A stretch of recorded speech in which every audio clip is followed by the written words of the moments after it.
One of my subscribers has asked, what would I do if I had to start over?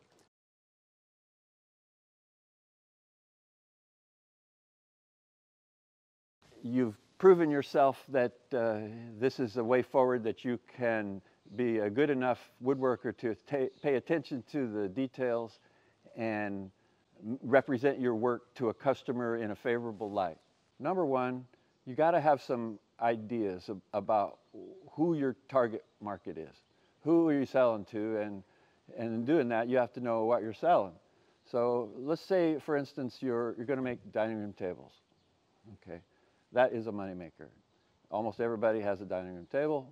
There's many different styles. You don't have to do live edge. You can do anything. There is a real lack of good furniture makers doing anything but live edge. Live edge seems to have caught everyone's eye. Those days are, they're numbered. You know, they might be 50 years, it might be 1,000 years, but trends change. And so to make anything is the key.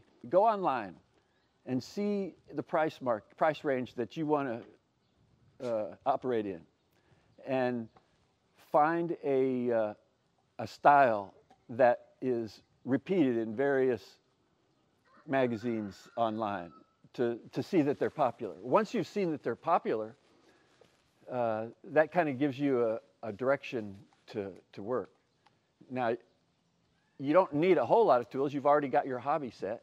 So probably the best thing you could do is to make this little opus. It doesn't have to be a gigantic piece, but it needs to be thought out in such a way that you can do it again without putting in 1,000,000 hours, because you know you're going to put in 1,000,000 hours in the first one, theoretically. You're going to put in a lot of hours. So once you've done one, it gives you a better sense of how much you have to charge and whether or not there's enough profit in there for you to operate. And woodworking is a competitive industry. You wouldn't be watching this video if it wasn't something that attracted you, but it attracts a lot of people. Don't think you're going to jump in there and start at a high level. It's really more likely to make money on YouTube videos, which I haven't done yet, than you are in woodworking. Sorry to be a killjoy, but reality sucks sometimes. You have to make this market for yourself. You have to find a lever, and the lever for me was Nakashima, George Nakashima's work. And not everyone can jump on that bandwagon because not everyone has a sawmill, but you could start somewhere. You can saw your own material with a chainsaw mill. I started off with an Alaskan mill. It's hard work. Alaskan mill's a chainsaw that has the first cut you use on this rig. It's a rig that goes on the bar, and it allows you to use a flat surface for the chain to cut something underneath it. So most Alaskan mill guys will start off with a log, and they'll put a ladder, just an aluminum ladder on top of the log. And they'll adjust their rig so that it slides along the rail of the aluminum ladder, the length of the log. And that makes their jacket cut, their first cut.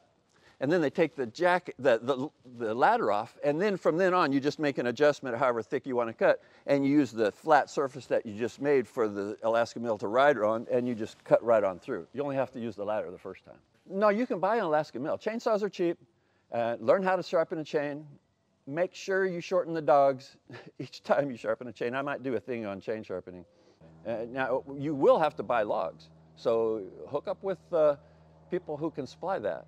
The tree guys, you know, the tree service, they're a good source for the materials. And don't just take every log, because they'll cover your house in logs. Take the ones you want, specify to them which logs you want, and the only way that you'll get them is when they call you, you got to be there in 10 or 20 minutes with the ability to grab that log. Now I have to send a tow truck. So if I hear of somebody that has a log that I want, I just have a tow truck on speed dial that'll go get them for me, and he'll chain them up, slide them onto his deck, bring them to my yard, put his truck up in the air, dump it off. It's the same as towing a car to him, he says. So you have to have a list of people that show every time you make a product that is worthy of their attention. You need to show it to them and say hi. It does two things. It tells them that you care about them, and it shows your work. And people will genuinely give you feedback, you know, and if you don't respond to that, that's just on you. You know, you have to make your presentation develop with these core people on this contact sheet. And if you can get them up to 100, 125, 150 people, almost every time that you send out something as a greeting or your latest work, if you're doing great work, there's a chance that you could sell something to them. You know, that 6 degrees from Kevin Bacon thing, you could sell, not to them, but to someone they know that they've shown the work to if you're making good stuff.